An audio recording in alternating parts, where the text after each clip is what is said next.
শনিবার কুমারঘাট উচ্চতর মাধ্যমিক বালিকা বিদ্যালয়ে রাজ্য সরকারের উদ্যোগে ছাত্রীদের মধ্যে সাইকেল বিতরণ কর্মসূচি অংশগ্রহণ করেন পাপিয়াছড়া বিধানসভা কেন্দ্রের বিধায়ক শ্রী ভগবান চন্দ্র দাস। এই অনুষ্ঠানে চলতি শিক্ষাবর্ষে বিদ্যালয়ের মোট 139 জন ছাত্রীর হাতে সাইকেল তুলে দেওয়া হয়। এই উদ্যোগের মাধ্যমে ছাত্রদের ভিতরে যাতায়াত আরও সহজ হবে এবং তাদের শিক্ষা জীবনে নতুন উদ্দীপনা সৃষ্টি করবে। অনুষ্ঠানে বক্তব্য রাখতে গিয়ে বিধায়ক ভগবান চন্দ্র দাস বলেন, নারী শক্তি একটি জাতির উন্নয়নের অন্যতম প্রধান চালিকা শক্তি। আজকের ছাত্রীরাই আগামী দিনের শিক্ষিকা, চিকিৎসক, বিজ্ঞানী, প্রশাসক ও সমাজের নেতৃত্বদানকারী ব্যক্তিত্ব। তাদের শিক্ষার পথকে আরও সহজ ও সুগম করতেই এই সাইকেল বিতরণ কর্মসূচি এক গুরুত্বপূর্ণ পদক্ষেপ। তিনি আরও বলেন, শিক্ষিত ও স্বনির্ভর নারী গড়ে তোলে একটি শক্তিশালী সমাজ ও সমৃদ্ধ দেশ। তাই নারী শিক্ষা, নারীর ক্ষমতায়ন এবং তাদের স্বপ্ন পূরণে সকলের সম্মিলিত প্রচেষ্টা অব্যাহত থাকুক।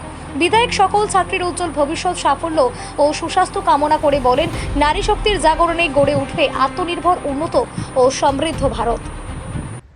পড়াতে হবে, তাকে ভালো শিক্ষাদান করতে হবে, শিক্ষিত বানাতে হবে। তো সেই বেটি পড়ানোর জন্য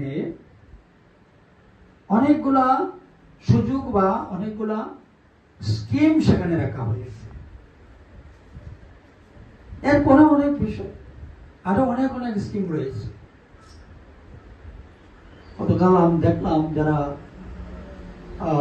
অন্তিম পরিবার যারা রয়েছে, গরিব পরিবার যারা রয়েছে, তো সেই পরিবারের যদি কোনো মেয়েকে বিয়ে দিতে হয় তার জন্য 50,000 টাকা দেওয়া হচ্ছে, সহযোগিতা করা হচ্ছে।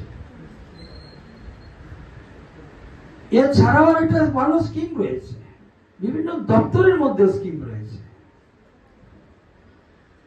এই যে বেটি বাঁচাও বেটি পড়াও, মাননীয় প্রধানমন্ত্রীজি বলছেন, তার যে একটা সাকসেস